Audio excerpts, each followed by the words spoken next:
Iran और America में जारी जंग के बीच बड़ी खबर आई है। ईरान ने डोनाल्ड ट्रंप और पूर्व अमेरिकी राष्ट्रपति जो बाइडेन की मौत की साजिश रची और जिस शख्स को यह जिम्मेदारी दी गई वो एक पाकिस्तानी है। नाम आसिफ मर्चेंट।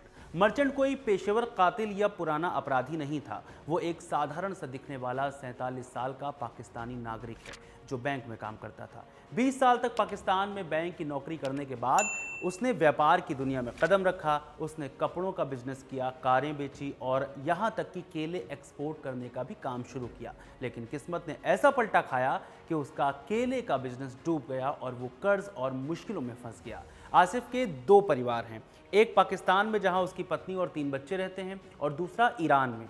यही ईरान वाला कनेक्शन उसकी ज़िंदगी का सबसे बड़ा मोड़ साबित हुआ और जुड़ा अमेरिका कनेक्शन। खबरों के मुताबिक 2022 के आखिर या 2023 की शुरुआत में ईरान में आसिफ की मुलाकात इस्लामिक रेवोल्यूशनरी गार्ड कॉर्प्स माने IRGC के एक जासूस मेहरदाद यूसुफ से हुई, जिसके साथ शुरुआत में बात सिर्फ हवाला के जरिए पैसा इधर उधर करने और अमेरिकी पाबंदियों से बचने के लिए मनी लॉन्ड्रिंग की थी। चूंकि आसिफ अपने कपड़ों के कारोबार के सिलसिले में अक्सर अमेरिका आता जाता रहता था, इसलिए ईरानी जासूसों को वो एकदम बढ़िया मोहरा लगा। धीरे धीरे उसे जासूसी की ट्रेनिंग दी जाने लगी और फिर उसे सौंपा गया मर्डर का काम। द वॉशिंगटन पोस्ट में 9 मार्च 2026 को छपी रिपोर्ट के अनुसार न्यूयॉर्क की अदालत में आसिफ गवाही देते हुए बताता है कि उसके ईरानी हैंडलर मेहरदाद यूसुफ ने उसे 2024 में अमेरिका जाने का हुक्म दिया। मकसद था कुछ खास दस्तावेज चुराना, विरोध प्रदर्शन ऑर्गेनाइज करना और अमेरिका के बड़े राजनेताओं की हत्या करवाना। आसिफ के मुताबिक उसके हैंडलर ने उसे 3 बड़े नाम दिए थे: डोनाल्ड ट्रंप, जो बाइडेन और निक्की हेली। आपको बता दें कि निक्की हेली अमेरिका में रिपब्लिकन पार्टी की सदस्य हैं और दक्षिण कैरोलिना राज्य की गवर्नर रह चुकी हैं। ये सब उस वक्त हो रहा था जब अमेरिका में 2024 के राष्ट्रपति चुनाव का माहौल था और ट्रंप बाइडेन मुख्य उम्मीदवार थे। 5 मार्च 2025 को एनडीटीवी में छपी एक रिपोर्ट के मुताबिक ये पूरी साजिश 2020 में ईरानी जनरल कासिम सुलेमानी की हत्या का बदला थी। यहीं पर आपको बता दें कि कासिम सुलेमानी ईरान की एलिट कुद्स फोर्स के कमांडर थे। Elite Quds force Islamic revolution guard core की सेना प्रमुख शाखा है जो विदेशों में ईरान के प्लान्स को पूरा करती है। माने सारी जिम्मेदारी होती थी सुलेमानी पर। जाहिर है वो ईरान के लिए महत्वपूर्ण थे। जनवरी 2020 में एक अमेरिकी ड्रोन ने सुलेमानी पर हमला कर दिया और उनकी मौत हो गई। खैर, अप्रैल 2024 में जब आसिफ अमेरिका पहुंचा तो उसे नहीं पता था कि वो पहले से ही रडार पर है। वो न्यूयॉर्क के क्वींस इलाके के एक मोटेल में उन लोगों से मिला जिन्हें वो हिटमैन या माफिया समझ रहा था। आसिफ ने इन तथाकथित कातिलों को काम करने के लिए $5000 करीब 4 लाख रुपए से ज्यादा बतौर टोकन या एडवांस के रूप में दिए। उसने रैलियों की जगह मार की और हमले का पूरा खाका तैयार किया। लेकिन जिसे वो कातिल समझ रहा था वे असल में FBI के अंडरकवर एजेंट थे। FBI के खुफिया कैमरों ने आसिफ की हर हरकत और उसकी बातचीत को रिकॉर्ड कर लिया था।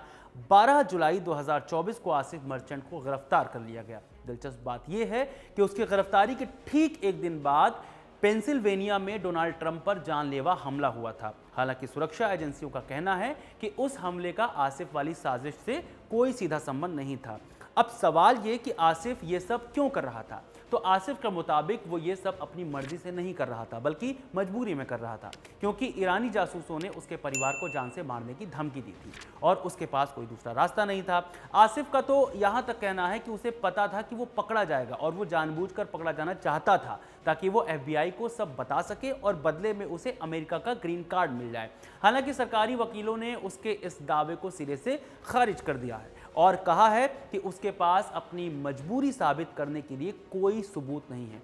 फिलहाल सवाल ये कि अभी आसिफ कहाँ है? आसिफ मर्चेंट न्यूयॉर्क की ब्रुकलिन फेडरल कोर्ट में मुकदमे का सामना कर रहा है। वो अभी भी हिरासत में है और उस पर आतंकवाद और सुपारी देकर हत्या करवाने जैसे गंभीर आरोप लगे हैं।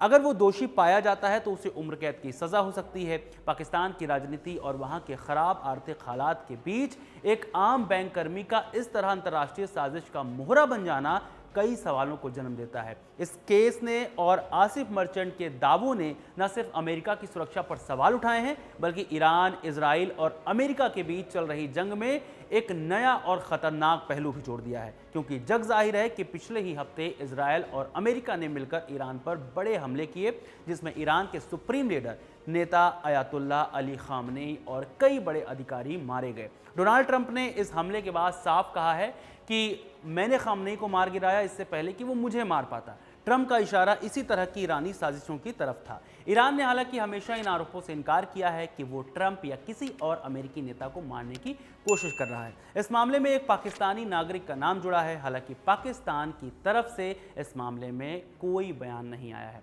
इस वीडियो में फिलहाल इतना ही। मेरा नाम है रविशंकर, कैमरे के पीछे है आनंद। शुक्रिया।